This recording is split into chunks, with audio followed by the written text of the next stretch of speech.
दर्शक बंधु ए विषय एक स्वतंत्र रिपोर्ट को स्वागत करुच्ची मु ज्योतिरंजन। विश्व में विमान चलाचल को यात्री परिवहन सबुठारु सुरक्षित माध्यम बोली विवेचना कराउथिबा बेले विदायी वर्ष यह भूल प्रमाणित करिछि। विश्व विमान परिवहन क्षेत्र में आपन जे देखिबे 2025 एक कलंकित अध्याय सृष्टि करिछि। तेबे अमेरिका, भारत एवं रूसिया रे 9टी विमान दुर्घटना रे 404 जनकर प्राणहानि घटिछि।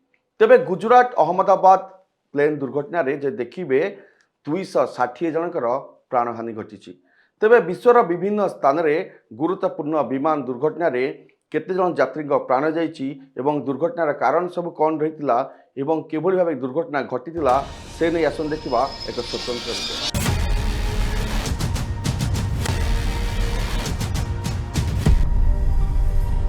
दर्शक बंधु गत जून 12 रे भारत देखिथिला देशर इतिहास रे सबुठारु भयंकर बड़ विमान दुर्घटना। अपराह्न 1:39 रे सरदार वल्लभ भाई अंतर्जातीय विमान बंदर ब्रिटेन रो गिटविक एयरपोर्ट अभिमुखे यात्रा आरंभ करथिला बोइंग 787.8 ड्रीमलाइनर। किंतु उड़ान रो मात्र 32 सेकेंड मध्य रे यह बीजे मेडिकल कॉलेज रो हॉस्टल ब्लॉक उपरे खसी पड़ितला। फल रे विमान रे थिबा 442 जन यात्री मध्यरु 441 जन यात्री मृत्यु होइतिला।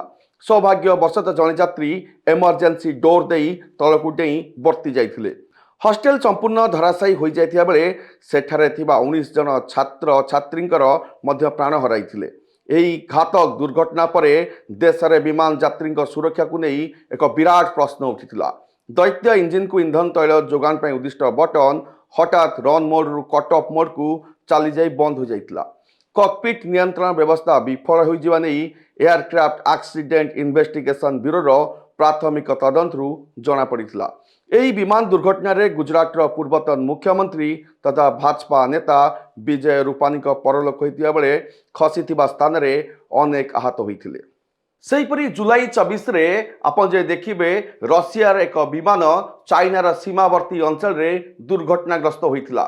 5 जन निरीह शिशु समेत 48 जनक जीवन चली जाइथिला। साइबेरिया अंगारा एयरलाइंस परिचालित एंटोनोव NN-24 विमानटी सोवियत अमलर 50 वर्ष पुराना एयरक्राफ्ट अवतरण पई 2 थर उद्यम करुवा बेले राडार अदृश्य हो जाइथिला। कम दृश्यमान हेतियारु पायलट विमान अवतरण पई द्वितीय थर उद्यम करिवा बेले एयर ट्रैफिक कंट्रोल सह जोगाजोग विच्छिन्न होइथिला।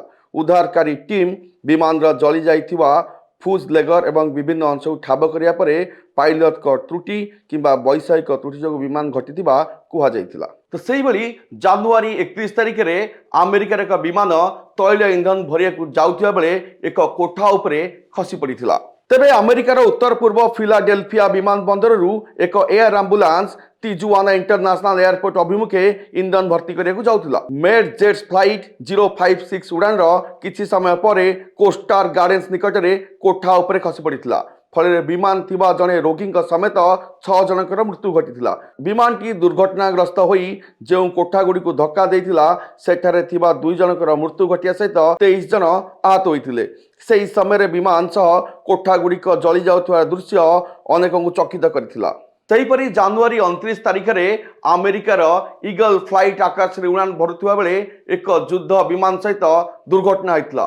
एथिरे 67 जनकर प्राणहानि घटिथिला। अमेरिकन एयरलाइंस ईगल फ्लाइट 5342 रूपे नियोजित सेनार एक युद्ध विमान सहित हेलिकॉप्टर धक्का होइतिला। रात्रि 8:47 रे Virginia Ronald Reagan Washington National Airport रे अवतरण किछि समय पूर्वरु घटिथिबा दुर्घटना रे उभय एयरक्राफ्ट रे थिबा 76 जनकर मृत्यु होइतिला। सेमानक मध्य रे 2 भारतीय वंशोद्भवक समेत 64 जन यात्री थिबा बेले 3 जन क्रू मेंबर थिले। विमान और हेलिकॉप्टर दुर्घटना परे पोटोमाक नदी रे खसी पड़ियारु राति रे उद्धार कार्य विलंबित होइतिला। 2001 परे अमेरिकार यह थिला सबुठारु घातक विमान दुर्घटना।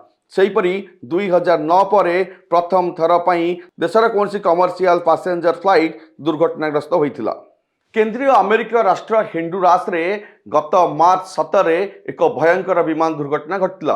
ଆଉ ଏଥିରେ 12 ଜଣଙ୍କର ମୃତ୍ୟୁ ହୋଇଥିଲା। ଏରୋଲିନିଆ ଲଞ୍ଚ flight 018 Juan Manuel Galvez international ଏୟାରପୋର୍ଟରୁ ଗୋଲସନ ଆନ୍ତର୍ଜାତୀୟ ବିମାନ ବନ୍ଦର ଅଭିମୁଖେ ଯାତ୍ରା କରୁଥିବା ବେଳେ ଉଡ଼ାଣର କିଛି ସମୟ ପରେ ସମୁଦ୍ରରେ ଖସି ପଡ଼ିଥିଲା।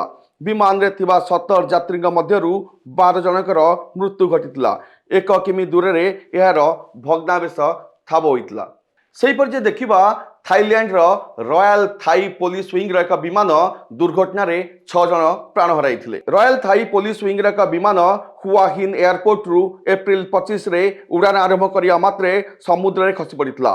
HDC-6-400 पाराचूट ट्रेनिंग प्रस्तुति चलाई समय यांत्रिक त्रुटि जोगु यह विमान दुर्घटना घटी। एथिरे 3 पायलट 3 यात्री मृत्यु होता। विमानटी उपकूल ठारू 100 मीटर समुद्र भितर खसी पड़ी 2 खंड होता। 5 जनकर घटनास्थल मृत्यु होता बेले अन्य जने हस्पिटाल रे प्राण हराई। सेहीपरि अमेरिकार अलास्का रे विमान दुर्घटना रे निखोज हो कारणरू प्राय 10 जनकर मृत्यु होता। फेब्रुआरी 6 रे अमेरिकार अलास्का रे बेरिंग एयर ऑफ नोम परिचालित एक विमान निखोज हो जाइतिला। फ्लाइट 445 उनाना क्लिट रु नोम एयरपोर्ट को जाउथबा बेले राडार रु हठात उबान हो जाइतिला। एहार दिनक परे विमान रो भग्नावशेष ठाब होइतिला। एही दुर्घटना रे 10 यात्रींकर मृत्यु घटितिला। तबे दर्शक बंधु विश्व रे विमान यात्रा को यात्री परिवहन रो एक सुरक्षित माध्यम भाबुथिबा बेले माने किंतु 2025 वर्ष एहाकू भूल प्रमाणित करतिला।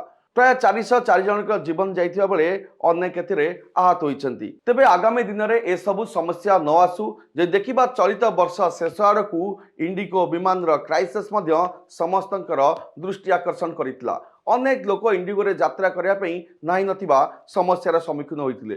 तबे यात्री परिवहन पई सबुठारु सुरक्षित यात्रा आमे जाहाकू भाबुचे विमान तार चलाचल रे एपरि समस्या को न आसु एवं भगवान समस्तंको यात्रा को सफल करंतु ताहा ही ए विदाय वर्ष रे हमर कामना रहइबो। स्वतंत्र रिपोर्ट को एठी रखुछु। नमस्कार।